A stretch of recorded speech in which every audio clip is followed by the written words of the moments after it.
Hey everybody, so I'm working on my 1 fish, 2 fish, red fish, blue fish quilt. I've had the quilt top together for a while, minus the borders. But now it's time to get to the business of quilting, and I've had a really specific idea. Most of you know I've got a Longarm right now in the house, Q24, and I've got Q-matic. So my vision is to do super long swooping lines that are really smooth, something that is extremely difficult to do on a push the quilt sit down free motion style quilting. So here's the process. I made the quilt top, I then simulated a border in Photoshop. I brought that design into Adobe Illustrator, and in Illustrator I began designing my quilting design with these long flowing lines, some swirls that are kind of like turbulence underwater, and I'm hoping that this will turn out great. Now, I realize that I can only quilt about 18 inches by the width of my quilt. So I've done this in sections, and I have a place to pinpoint place those on the design so that when it stitches out, hopefully they don't end up crossing over. I don't know how that's going to turn out. This is all brand new for me. So today, this is where I am. I've trimmed my quilt to the exact size I want.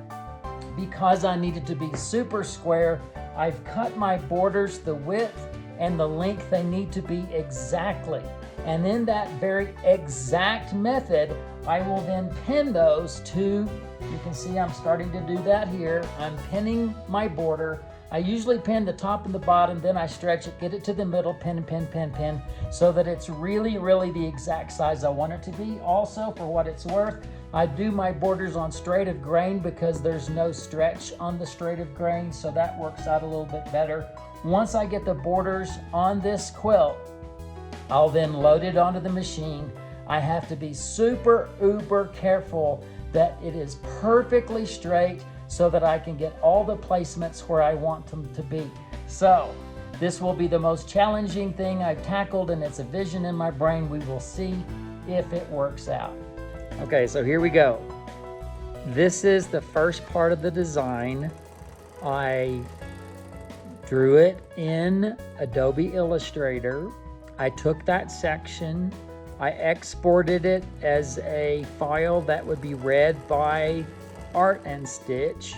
I took it into that program and digitized it to Stitch. Then I brought that over into the Q-matic, and now I've queued it up. I put it in the position, and I've done all of these designs so that whenever one design finishes, that actual end stitch is where the next design will begin. So if everything works as planned, this will fit together like a jigsaw puzzle. Here we go.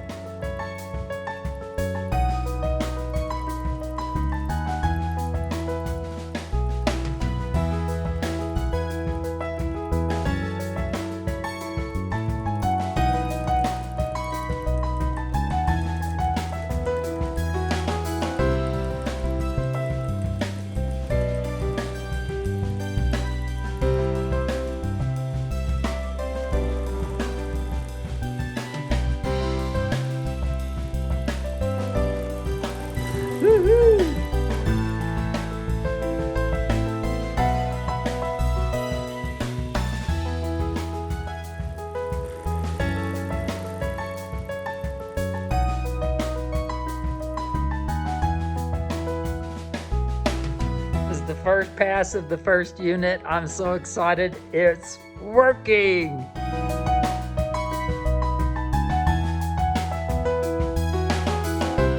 This has been so much fun. It's finished, totally done. I actually did a facing so you can see how I finished the edge. All right, so it's faced, not an official binding on this. And I purposely left open areas in that design that I could come back in and do domestic free motion quilting, which is what I did here. It's what I also did on these faces, but this was part of the digitized area, and so I had a lot of fun getting this one together. 1 fish, 2 fish, red fish, blue fish, nothing better than finished, and boy, did the Q-matic really help me accomplish my vision by having these long, undulating, flowing lines that perfectly mirror each other the way I wanted them to. I'm so excited. I hope you've enjoyed the journey.